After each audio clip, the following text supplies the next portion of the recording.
Ye singkade jeung waspadanya urang kanu jadi pamajikan ulah dumeh saking kubogoh jeung nyaah ka eta pamajikan urang nepi ka nyarupakeun eta pamajikan ka jalma muhrim pikeun urang sacara eta pamajikan teh disarupakeun kanu jadi indung urang, kanu jadi adik urang, kanu jadi alo urang.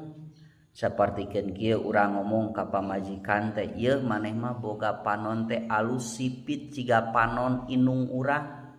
Maneh mah boga leungeun teh lalencop ciga leungeun adik urang.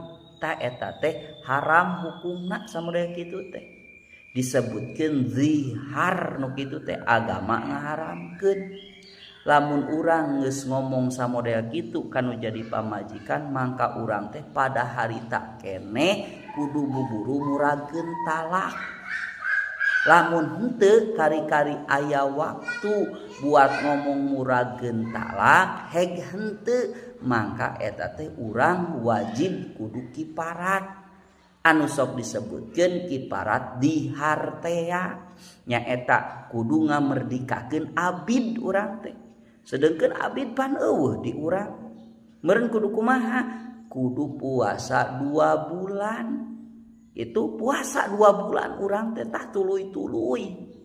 Lamun teu mampu geus dicobaan urang teh 2 bulan teu mampu wae, mangka eta kakara kudu naon mere kadaharan ka 60 jalma miskin. Setiap jalma miskin eta dibere ku urang saemud ewang.